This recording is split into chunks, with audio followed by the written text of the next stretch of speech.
Ramadan. And we are back with our last interview.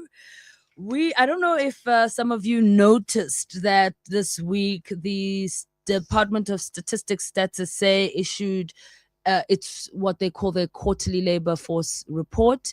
And in this quarterly labor force report, they said that in the last quarter of 2025, South Africa's unemployment rate reduced by 0.5%. And there are some quarters of the states that have celebrated this as a good sign that we are finally tackling unemployment. So we thought, let's get an expert to explain to us whether indeed we have something to celebrate. And I would like to invite one of a very well-known economist, Mr. Duma Gqubule, to come to the studio and unpack this for us. Good morning, Duma. How are you today? Thank you, Paramita. Thanks for inviting me. Yeah. Thank you so much, my brother. Can you unpack for us your views on the announcement regarding the drop in unemployment that was registered in the last quarter of 2025? Is there a reason for us to celebrate? No, there isn't a reason to celebrate. So let me start by giving the context. According to the release, we have an unemployment rate of 42.1%. 12.4 million South Africans are unemployed. We have the second largest highest unemployment rate in the world after Eswatini. The last time I looked at the ILO website, there were more than 80 countries that achieved full employment, which I define as an unemployment rate of less than 5%. So South Africans should be asking, why is South Africa an outlier in terms of this unemployment crisis? And why have we failed repeatedly over the past 30 years to make a dent in this unemployment crisis? There was a time, Paramila, when we did reduce the unemployment rate from 2003 to 2008, but I want to focus on the last 17 years, just to understand the situation. So what we call the supply side, that's the labor force growth rate. From the fourth quarter of 2008 to the fourth quarter of 2025, our labor force increased by 8.8 million people. We created 2.3 million jobs, and the difference between those two numbers is the 6.5 million increase in the number of unemployed. So that is the situation we have. Now, turning to 2025 and the last quarter. So I was looking through the data in detail yesterday, and what we see now is that it was a story of two halves. In the first half, we created 291,000 jobs. I think it's 291,000 jobs. No, sorry, we lost 290. Sorry, I'm getting confused. We lost 271,000 jobs in the first 6 months. So yes. And then in the next 6 months, the ones that we are talking about, we created 292,000 jobs. So what has happened is that we have created over last year, 21,000 jobs. So that's the first thing. Now, if you look at the jobs that were created during, the president was celebrating in the State of the Nation address the 248,000 jobs that were created during the third quarter. So we created 248 in the third quarter. I went and unpacked them. Most of those jobs were in the informal construction sector. 166,000. So seasonal jobs.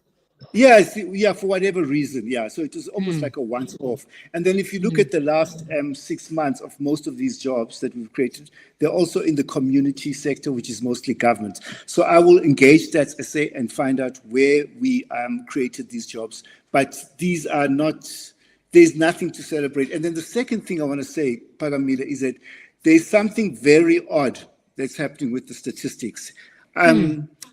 The labor force growth rate was 177,000. In the last quarter, the labor force, the way I measure it, not the official one, declined by 45,000. And that is abnormal because there are always, the last time we had those kind of behavior was during the 2000s, during the AIDS crisis. So since the labor force survey started, this is the lowest rate of labor force growth rate we've had since 2008.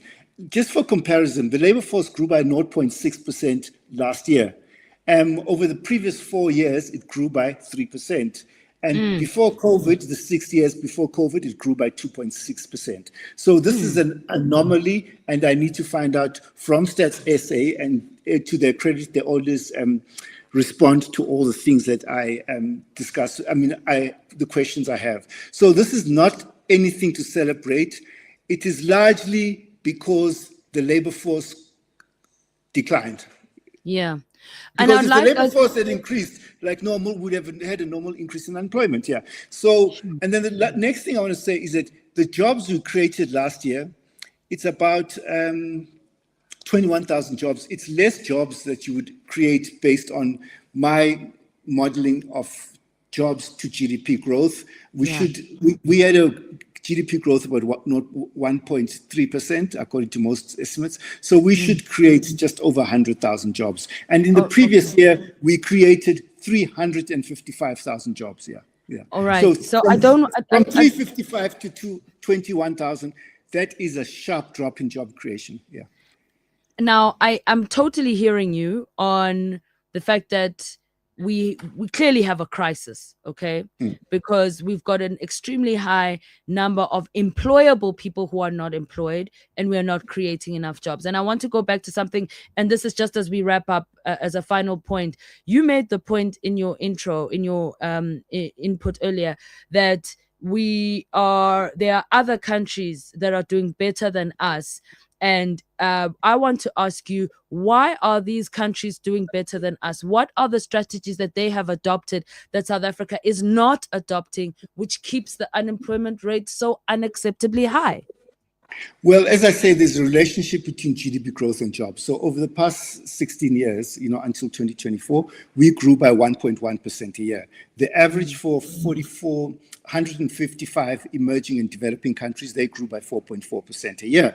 And I did the numbers. So if we had grown by 4.4% a year, we would have had by now an unemployment rate of about 5.4%. There would be 1.6 million unemployed people. And then I was in Malaysia towards the end of last year.